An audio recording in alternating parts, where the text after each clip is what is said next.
Academy dear learners, मैं MD आशिक हुसैन।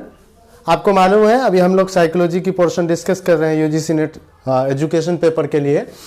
आपको मालूम है पिछले दो वीडियो आपको सिगमंड फ्राइड के हवाले से बने हैं। एक वीडियो में हमने topographic model of the psyche का चर्चा किया था, उसी वीडियो में structural model of the psyche का चर्चा किया था जिसके अंदर ईड, ईगो एंड सुपर ईगो था। एक और वीडियो है पार्ट 2 में जिसमें हमने साइकोसेक्सुअल डेवलपमेंट का चर्चा किया था। आज उसी कड़ी में फ्राइड की कड़ी में आगे हम लोग बढ़ते हैं और इंपॉर्टेंट चीजों को देख लेते हैं। देखिए आज का जो हमारा टॉपिक है उसमें ईगो डिफेंस मैकेनिज्म है बेसिकली, है ना। ईगो डिफेंस मैकेनिज्म चर्चा करना है हमें।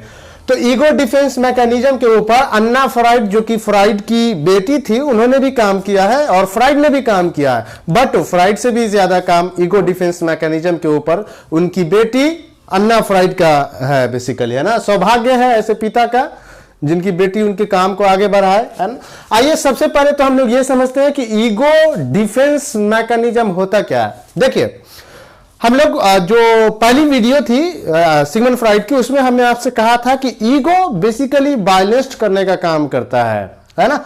तो ईगो जो है बेसिकली हमें क्या करता है कि जो हमारी साइकी है, हमारा जो माइंड है, उसको एंजाइटी और स्ट्रेस से हमारा जो ईगो है वो प्रोटेक्ट करता है। जितनी भी तरीके की स्ट्रेस हो, एंजाइटी हो हमारे पास, उससे प्रोटेक्ट करने का काम जो है वो ईगो करती है। और जब यही जो आपकी एंजाइटी और स्ट्रेस है, यही जब एंजाइटी और स्ट्रेस आपके ऊपर हावी हो जाता है, ओवरवेलमिंग हो जाता है, तब हमारा ईगो कुछ साइकोलॉजिकल स्ट्रेटेजी का इस्तेमाल करता है। क्यों करता है? ताकि वो एंजाइटी और स्ट्रेस से बाहर आ सके, है ना। तो जब हमारा एंजाइटी और स्ट्रेस हमारे साइकी के ऊपर ओवरवेलमिंग हो जाता है, दबाव डाल देता है, तो ऐसी हालत में हमारा ईगो क्या करता है, कुछ साइकोलॉजिकल स्ट्रेटेजी का इस्तेमाल करता है हमारी पर्सनालिटी को बचाने के लिए। और जिस साइकोलॉजिकल स्ट्रेटेजी का इस्तेमाल करता है वो उसी साइकोलॉजिकल स्ट्रेटेजी को हम ईगो डिफेंस मैकेनिज्म कहते हैं। फॉर एग्जाम्पल कि मैं किसी से नफरत करता हूं। अब हम ये चूंकि समाज ये इस चीज को ठीक नहीं मानती, हम कहेंगे नहीं नहीं नहीं मैं थोड़ी ना नफरत कर रहा हूं, वो मुझसे नफरत कर रहा है। यही है बेसिकली ईगो डिफेंस मैकेनिज्म। हमने क्या किया, अपनी साइकी को प्रोटेक्ट करने के लिए हमने दूसरे पर इल्जाम किया, कुछ साइकोलॉजिकल स्ट्रेटेजी का हमने इस्तेमाल किया, है ना। तो इसी चीज को हम लोग ईगो डिफेंस मैकेनिज्म कहते हैं। देखिए जो ईगो डिफेंस मैकेनिज्म है उसका जो टोटल रोल है, जो टोटल उसका एम है वो ये है कि जो हमारी साइकी है उसको एंजाइटी और स्ट्रेस से बेसिकली बचाना है। अब आपको लग रहा होगा कि सर तो लग रहे हैं कि खाली कह रहे हैं कि एंजाइटी और वो एंजाइटी और स्ट्रेस आएगा कैसे। दिस इज इंपॉर्टेंट पॉइंट कि वो एंजाइटी और स्ट्रेस आएगा कैसे। मैं आपको बताता हूं कि हमारी ईगो पे ना 3 तरीके का प्रेशर होता है। हमारी ईगो पे 3 तरीके का प्रेशर होता है। एक तो हमारी बेजा ख्वाहिशात, बेकार की ख्वाहिशात, जी बेकार की हमारी इच्छा, बहुत सारी इसमें है, मैं एग्जांपल नहीं देना चाहता लेकिन बहुत सारे हैं। बेकार का आपको बादशाह बनना है, बेकार का आपको जो है कि बहुत सारी चीजें ऐसी है जो आपकी बेजा ख्वाहिशात है ना। तो जो अनरीजनेबल डिजायर है इसका प्रेशर भी इसी ईगो के ऊपर आता है। और फिर आउटसाइड द वर्ल्ड, ये दुनिया का प्रेशर, समाज का प्रेशर, सोसाइटी का प्रेशर, देश का प्रेशर, राष्ट्र का प्रेशर, जी हर किसी का प्रेशर है हमारे पास। तो एक तो ये हमारी खुद की प्रेशर से बेजा जो ख्वाहिशात है हमारी, दूसरी जो प्रेशर से हमारा वो आउटसाइड वर्ल्ड का है ना। और तीसरी जो हमारी प्रेशर है वो सुपर ईगो मोरालिटी का। भैया मर जाओगे तो मर जाओगे पर चुरा के रोटी नहीं खाओगे, ये हमारी सुपर ईगो का मोरालिटी। तो ये जो तीनों का प्रेशर है ना ये ईगो पे पड़ता है। और ईगो जब ये ईगो पे पड़ता है तो हमारा साइकी एंजाइटी और स्ट्रेस में मुब्तला हो जाता है, शिकार हो जाता है। ऐसी हालत में हमारा ईगो कुछ साइकोलॉजिकल स्ट्रेटेजी का इस्तेमाल करता है ताकि हम इस एंजाइटी और स्ट्रेस से बचे रहें। तो जिस साइकोलॉजिकल स्ट्रेटेजी का इस्तेमाल करता है हमारा ईगो, उसी साइकोलॉजिकल स्ट्रेटेजी को हम ईगो डिफेंस मैकेनिज्म कहते हैं, राइट। अब आइए कुछ इंपॉर्टेंट ईगो डिफेंस मैकेनिज्म है, हम उसका चर्चा कर लेते हैं। तो हमारा ये एक डिफेंस मैकेनिज्म है डिनाइल, है ना। बड़ा आसान है, डिनाइल, दैट मीन्स डिनाई कर देना, इनकार कर देना, है ना। कहते हैं कि involves a refusal to accept reality. Denial defence mechanism का हम इस्तेमाल कब करते हैं? रियलिटी को इनकार करने से करते हैं। फॉर एग्जाम्पल कि आपकी गर्लफ्रेंड आपसे बेवफाई कर रही है, आप देख रहे हैं, संकेत आपको मिल रहा है, लेकिन फिर भी आप एक्सेप्ट करने से इनकार कर रहे हैं रियलिटी को। तो बेसिकली जो डिनाइल डिफेंस मैकेनिज्म है, इसका इस्तेमाल हम उस वक्त करते हैं जब एक रियलिटी को एक्सेप्ट करने से हम इनकार कर देते हैं, इसलिए इसको कहा जाता है denial defence mechanism. Involves a refusal to accept reality. Basically जो वास्तविकता है उसको एक्सेप्ट करने से हम रिफ्यूज कर जाते हैं, तो इसको कहते हैं डिनाइल डिफेंस मैकेनिज्म। उसी तरीके से रिप्रेशन है। रिप्रेशन का मतलब होता है दबा देना, रिप्रेस कर देना, है ना। तो जब इसमें क्या होगा, बेसिकली रिप्रेशन में क्या होगा, आपने बहुत सारे एग्जांपल देखे होंगे, बहुत बुरा भी लगता है जब इस तरीके का किसी के साथ होता है। जैसे कोई रेप विक्टिम्स हो, कोई एसिड अटैक विक्टिम्स हो, तो क्या मुझे बताइए कि जिंदगी भर वो उसी चीज को याद करते करते रोते रहे? किसी का फादर डेथ कर गया हो बहुत पहले, क्या सब दिन वो उसी चीज में मुब्तला रहे, सोच सोच के मरता रहे? जी। तो बेसिकली ये जो रिप्रेशन है, इसमें क्या हो जाता है कि हमारी जो कुछ चीजें हैं जो हमें डिस्टर्ब करती है ना, हमारी पर्सनालिटी को डिस्टर्ब करती है। जैसे हमारे कहिए कि क्या कहते हैं कि कोई भी अनवांटेड थिंग्स हो, अनवांटेड थॉट्स हो, अनवांटेड इवेंट्स हुआ हो हमारे साथ, है ना। तो ऐसी चीजों को हम क्या करते हैं कि जो खुशी की चीजें होती है, जो याद रखने की चीजें होते हैं, उसको हम दिल में संजोग लेते हैं, और जो चीजें बुरी होती है हम उन चीजों को भुलाना चाहते हैं। फॉर एग्जाम्पल कि आपकी गर्लफ्रेंड अगर बहुत पहले आपको छोड़ के चली गई है, तो आप अब याद करके रोइएगा थोड़ी ना, अब आगे बढ़िएगा। तो जो चीजें आपने अनकॉन्शियस माइंड में धकेल दी, है ना, जो कि आपको बार बार डिस्टर्ब कर रहा था, तो इस तरीके की जो हमारी डिफेंस मैकेनिज्म है, इसको हम लोग रिप्रेशन कहते हैं, है ना। ये फ्राइड ने, एक बार याद रखिएगा, ये यूजीसी नेट में पूछा गया था ये सवाल, है ना। फ्राइड ने इस डिफेंस मैकेनिज्म को सेलेक्टिंग एंड फॉरगेटिंग कहा गया है। बेसिकली इस डिफेंस मैकेनिज्म में होता क्या है कि जो यादें अच्छी होती है, जो इवेंट्स अच्छी होती है, उसको हम अपने दिल में बसा के रखते हैं, संजोग के रखते हैं। बट जो चीजें हमें डिस्टर्ब करती है, जो चीजें हमें बर्बाद करती है, जो चीजें हमें दुख पहुंचाती है, जो इवेंट्स दुखदाई होती है, उन चीजों को हम भुला देते हैं। तो इस तरीके के डिफेंस मैकेनिज्म को हम रिप्रेशन कहते हैं। फ्राइड ने इसको सेलेक्टिंग एंड फॉरगेटिंग कहा है, याद रखिएगा इसको। उसके बाद एक प्रोजेक्शन है, जिसका हमने आपको एग्जांपल जो है कि वीडियो के शुरू में ही दिया था, जब डिफेंस मैकेनिज्म को हम समझा रहे थे।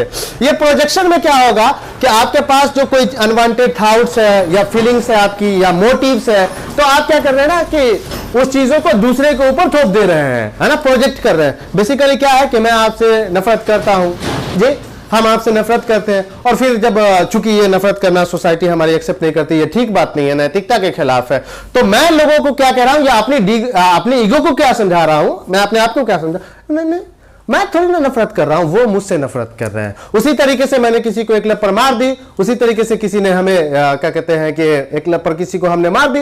अब मारने के बाद जो है कि वो भी मुझे एक लपड़ मारा, है ना। अब लोगों ने कहा कि भाई तुमने मारा क्यों उसको, मार, तो मैंने कहा कि नहीं, पहले मैंने थोड़ी ना हाथ छोड़ी थी, पहले उसने हाथ छोड़ दी, है ना, पहले उसने मुझे मारा। तो बेसिकली यही प्रोजेक्शन में होता है कि आपकी जो अनवांटेड थॉट्स है, जो आपकी फीलिंग्स है, जो मोटिव्स है, उसको दूसरे के ऊपर थोप देते हैं आप। तो इसको हम लोग कहते हैं प्रोजेक्शन ईगो डिफेंस मैकेनिज्म। आगे की तरफ चलते हैं। हाँ, तो फ्रेंड्स नेक्स्ट जो है हमारा वो डिस्प्लेसमेंट है। नाम ही है डिस्प्लेसमेंट, अर्थात विस्थापित कर देने के। एक्चुअली में क्या होता है, इसमें डिस्प्लेसमेंट में क्या होता है कि आपको मार लगी हो, क्लास आपको स्कूल में मार लगी हो, ट्यूशन में मार लगी हो, आप वहां का गुस्सा आ रहे हैं, वहां से गुस्सा हो करके, और फिर घर में आकर के आप बर्तन में लात मार रहे हैं। आपके पेट्स हैं, चाहे वो डॉग हो या कैट हो या फिर कोई जानवर हो, आप उसको भी लात मार देते हैं ना। मतलब कहीं का गुस्सा आप कहीं उतार रहे हैं, और वैसे लोगों पे उतार रहे हैं ना जिसको आपसे कम ताकत है। आप पहलवान को जाकर के लपड़ नहीं मार दीजिएगा, तो एक लपड़ मार देगा फिर आपका हालत खराब हो जाएगा ना। हम लोग हमेशा पावरलेस सब्स्टिट्यूट ढूंढते हैं, है ना। तो कहीं का गुस्सा कहीं उतारना, लेकिन पावरलेस सब्स्टिट्यूट पे उतारना हमारा डिस्प्लेसमेंट कहलाता है। फॉर एग्जांपल एक पत्नी ऑफिस जाती है, बॉस ने उन्हें डांट लगाई है। अब बॉस ने डांट लगाई, वहां वो घर आकर के अपने पति पे बरस रही है ना। तो डिस्प्लेसमेंट में हम क्या करेंगे कि जो हमारी गुस्सा है वगैरह है उसको हम पावरलेस सब्स्टिट्यूट पर डिस्प्लेस कर देंगे, इसलिए इसको डिस्प्लेसमेंट ईगो डिफेंस मैकेनिज्म कहा जाता है। उसके बाद रिग्रेशन है। रिग्रेशन में क्या होता है, अक्सर आपने देखी होगी कि कभी कभी लोग डर से क्या कहते हैं पेशाब कर देते हैं या बेट कर देते हैं, या अगर डांटिए वाटिए तो मुंह में उंगली रखने लगते हैं, नाखून काटने लगते हैं, चिबाने लगते हैं, या फिर मजीद दूसरे तरीके, या हाथ पांव थरथराने लगते हैं। तो बेसिकली इसको रिग्रेशन कहा जाता है कि आपका होता है कि जब आप स्ट्रेसफुल सिचुएशंस में आते हैं, जब एंजाइटी आपके अंदर होता है, तब आप बचपना वाला बिहेव करने लगते हैं। इसी को हम लोग रिग्रेशन कहते हैं। Regression that means ego reverts to an earlier stages of development. आपका ईगो क्या करने लगता है, जो अर्लियर स्टेजेस ऑफ डेवलपमेंट है, जो बचपना में आपका था वैसा बिहेव आप करने लगते हैं, तो इसको हम लोग रिग्रेशन कहते हैं। उसके बाद एक सब्लिमेशन है ना, बड़ा अच्छा एग्जांपल है सब्लिमेशन में। आपने देखा होगा शादी में जरूर आना, है ना, राजकुमार राव और पता नहीं मुझे हीरोइन की नाम याद नहीं आ रही, बट बहुत अच्छी मूवी थी, है ना। उसमें जब धोखा देकर के चली जाती है हीरोइन, उसके बाद फिर क्या होता है, आपने देखा होगा कि राजकुमार राव पढ़ते हैं और फिर एक IAS ऑफिसर बन जाते हैं, है ना। तो बेसिकली सब्लिमेशन में क्या होगा, हमारा किसी से कुन्ना है या गुस्सा है, हम उसको राइट डायरेक्शन में ले जाएंगे। क्योंकि गलत हम करेंगे तो सोसाइटी मुझे एक्सेप्ट नहीं करेगी ना, सोसाइटी मुझे बर्बाद कर देगी, मुझे कॉन्स्टिट्यूशन इस बात की अलाउ नहीं करता। तो हम क्या करेंगे, उस इंपल्स को राइट डायरेक्शन में ले जाएंगे, राइट पैलेस पर ले जाएंगे और उसके जरिए से हम आगे बढ़ेंगे। तो सब्लिमेशन में बेसिकली क्या होगा कि जो चीजें अनएक्सेप्टेबल होती है उसको हम लोग एक्सेप्टेबल में बदलते हैं। नेक्स्ट की तरफ हम चलते। नेक्स्ट हमारे पास रेशनलाइजेशन है। रेशनलाइजेशन है बेसिकली इसका इस्तेमाल हम लोग कब करते हैं, जब हम इरेशनली बिहेव करें, इलॉजिकल बिहेव करें, उसके बाद अपने आप को जस्टिफाई करने लगते हैं बेसिकली, है ना। जैसे इसमें क्या होगा, रेशनलाइजेशन में क्या होगा, गलथोतरी करने का काम हम लोग करते हैं। आप जानते हैं कि आप गलत हैं, आपको मालूम है कि आप गलत हैं, लेकिन फिर भी आप थोथोलॉजी कर रहे हैं बेसिकली, है ना। तो इसको रेशनलाइजेशन कहते हैं। इसका इस्तेमाल आमतौर पर हम लोग क्या करते हैं, एग्जाम में जब सवाल टफ आ जाते हैं तो कहते हैं कि सिलेबस से बाहर है, आपको मालूम है कि आपने सही से पढ़ा नहीं है जी, लेकिन फिर भी आप कह रहे हैं कि अरे भाई सिलेबस से बाहर जो है कि सवाल पूछ दिया गया, फिर केस भी करने लगते हैं आप हाई कोर्ट में। तो बेसिकली इसको रेशनलाइजेशन कहते हैं। उसके बाद रिएक्शन फॉर्मेशन है। कभी कभी आपने देखा होगा कि अंदर में लोग बहुत बुग़्ज़, कीना, हसद, नफरत लिए रहते हैं, लेकिन चेहरे पे क्या रहेगा, इसे मुस्कुराएंगे, आपके सामने हंसेंगे, ऐसा आपको एहसास होगा जैसे हमसे बहुत मोहब्बत करते हैं, हमसे बहुत लगाव है उनको, बट एग्जैक्टली उसके दिल में कुछ और है। तो रिएक्शन फॉर्मेशन में क्या होगा कि आप ऐसा बिहेव करेंगे जैसे कुछ हुआ ही नहीं हो। आपकी जो फीलिंग्स है अंदर में, आपकी जो दिल में जो चीज है उसका एग्जैक्ट अपोजिट आप बिहेव करेंगे। जैसे समटाइम्स देखिए, आप किसी को आप एक लपड़ मार दिए होंगे, बहुत बुरा लग गया होगा, बट फिर भी आपसे मुस्कुरा के बात करता रहता है। इसको कहते हैं एक्चुअली में रिएक्शन फॉर्मेशन। बहुत इसका इस्तेमाल हम लोग करते हैं। अंदर में हमारे बहुत जलन है, बहुत हसद है, बुग़्ज़ है, कीना है, नफरत है, बट हम सामने से आपसे मुस्कुरा के बात कर रहे हैं ताकि आपको एहसास ना हो। तो एग्जैक्ट जो आप फील कर रहे हैं उसके एग्जैक्ट जब अपोजिट हम बिहेव करते हैं तो उसको कहा जाता है रिएक्शन फॉर्मेशन। तो पार्टिसिपेंट्स, ये कुछ इंपॉर्टेंट डिफेंस मैकेनिज्म था जो कि मैंने आपसे चर्चा किया। बाकी के दोनों वीडियो जो फ्रॉइड से रिलेटेड है, मैंने पहले ही कहा था कि 3 वीडियो में हम लोग कवर करेंगे, आपको इसी वीडियो के डिस्क्रिप्शन बॉक्स में मिल जाएगा। साथ ही साथ आपको फिर से बताता चलूं कि ज्ञान एकेडमी का अपना ऐप्स है जहां पे आपको स्टडी मटेरियल्स, वीडियो लेक्चर और फ्री टेस्ट मिल जाएंगे। इसी वीडियो के डिस्क्रिप्शन बॉक्स में उसका लिंक रहेगा, आप चाहे तो डाउनलोड कर सकते हैं, फ्री टेस्ट अटेम्प्ट कर सकते हैं,